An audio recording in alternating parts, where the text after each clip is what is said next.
This evening, I show up to pick up the car because they said it was ready, and they corner me in an office and they tell me that I can't take the Jeep, that they don't want the Tesla. I did some calculations. It looked like their debt to income might be okay, but I wanted to call you guys and see if they could possibly budget for this auto without trading. There are a lot of industries that have understood the fragility of the human ego. Car dealerships are getting bold, like way too bold.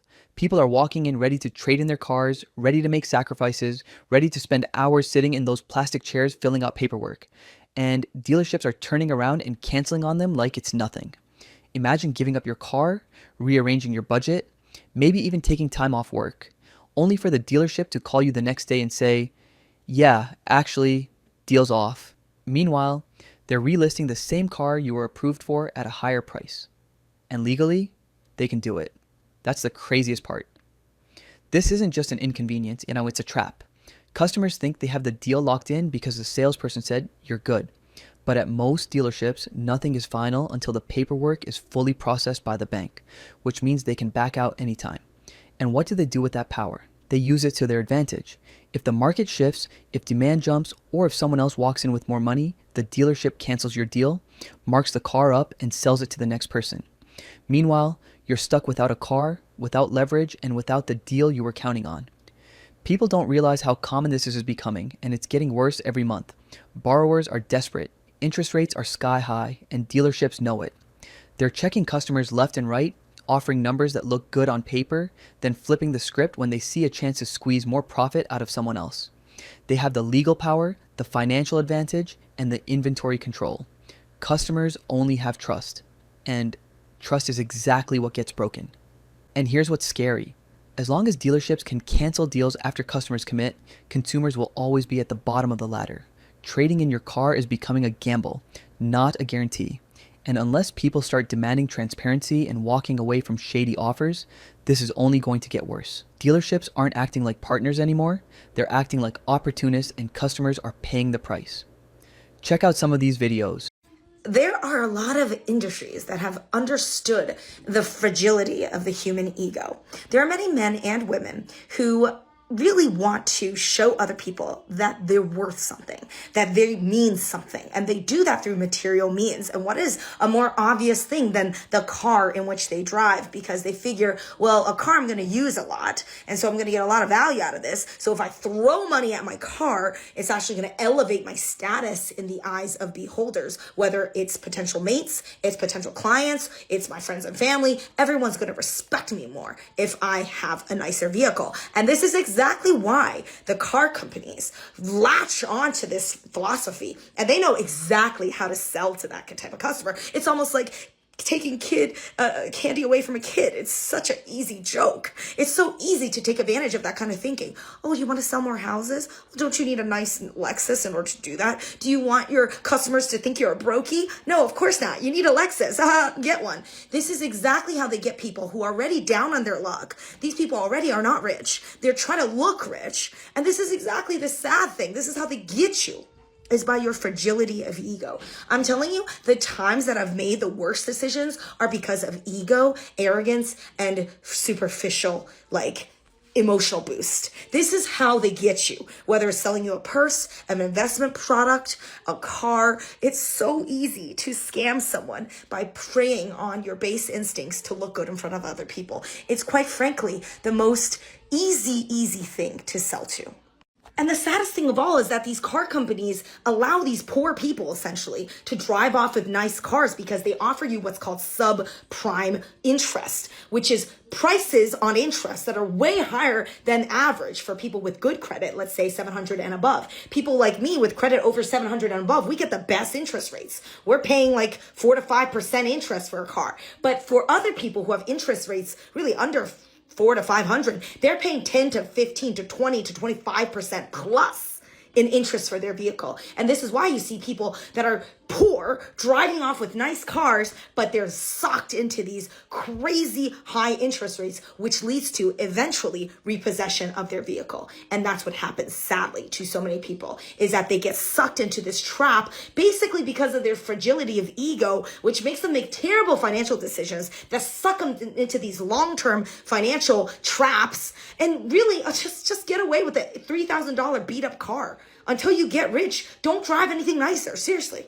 Like, just be really cheap on your car. Trust me, this is how you build wealth. Thank you. And how can I help you with this one? I did some calculations. It looked like their debt to income might be okay, but I wanted to call you guys and see if they could possibly budget for this auto without trading.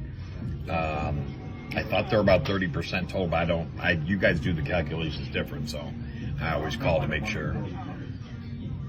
Sure, let's take a look here. Let me pull some things here first. It looks like okay, so I'm just going to leave the income the way it was. Let me see if we can get this auto debt loaded. Okay, now we're at 40% DTI without adding that and leaving the income the way it was submitted. Okay. So, let's see here. All right, so we will just need income for the co-applicant. Okay. And then let me update this with those dreaded details. I know. What would I have to do to get this moved to a C or B? More money down?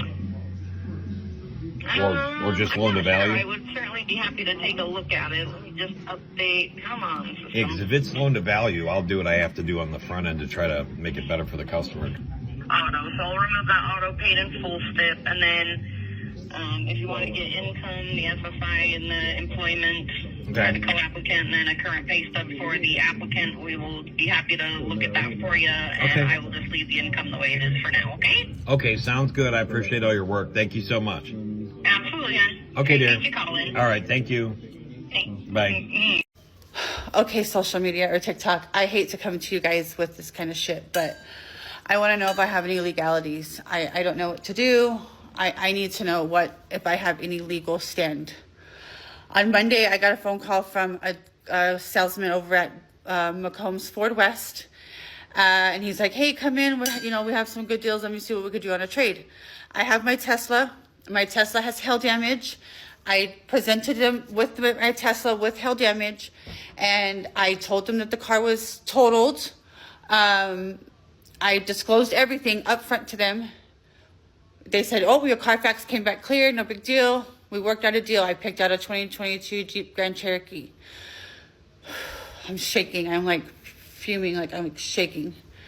So I pick out a 2022 Jeep Grand Cherokee. I bring it home. I have it for 48 hours. I took out a policy on it. I signed documents. My mom was a co-signer on the Tesla, so I picked up my mom on Tuesday and brought her into the dealership to sign the documents that she had to sign to release the Tesla from her name. So then fast forward to this morning, I dropped the car off at the dealership because it had an error code that they were going to take it to Jeep across the street to have it looked at, but then they were also going to tint the windows. This evening, I show up to pick up the car because they said it was ready, and they corner me in an office and they tell me that I can't take the Jeep, that they don't want the Tesla. They tell me that they can't get the title, that the title's on a hold up, that so-and-so has it, the finance company has it, no, an auctioneer has it. And then they corner me and they tell me I cannot leave until I give them the Jeep. And I said, no, I signed documents. Documents are legal binding. Texas law states there is no 3-day cooling off period. And no, they refused. 5 men cornered me and my 7-year-old daughter in a room, wouldn't let me leave with the vehicle that I signed for. I did cause a scene. One gentleman was a finance, I don't even know who the guy was. He refused to give me a name. He had a boot and the toe, like one of his toenails had been chopped off or something, like he had a toe injury. And he was yelling at me, calling me a Karen. My daughter was like, Mom, like my daughter was real scared. I made a scene because I felt like they were taking advantage of me. These 4 men have me cornered in an office. They call the police, SAPD come and say that I had to leave the property because they're, trespassing me. But you know, I have rights. I signed a document on a card. The guy that was yelling at me, calling me a Karen, said that I presented a vehicle that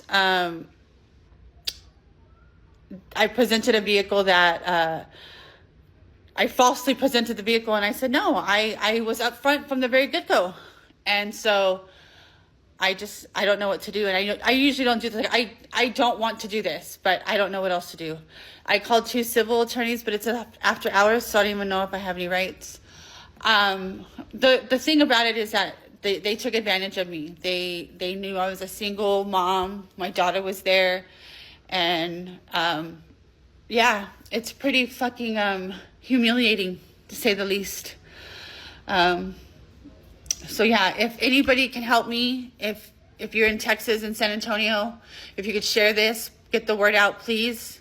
Because I don't know what to do.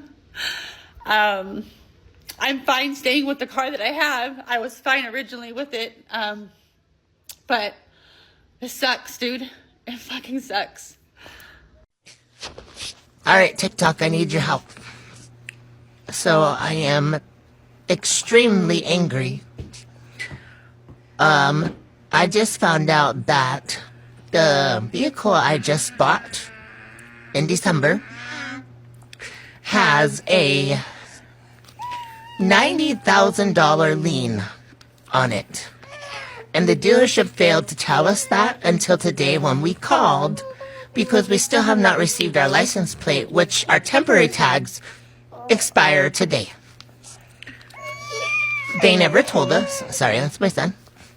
They never told us that this was happening. And now they say that we need to take the vehicle back. And pretty much that we're screwed right now. We are out of a vehicle. And we don't know what to do. We don't know what to do. I am not taking the vehicle back until something is figured out, but I feel like this is illegal. I feel like it's illegal to sell a vehicle from a dealership that has a $90,000 lien on it. And mind you, this is a Chevy Tahoe on 2020. And we didn't even pay close to that, but how did they not notice this? How did they not notice a $90,000 lien on the title? All right, so help TikTok. What do we do? I feel like it's super illegal.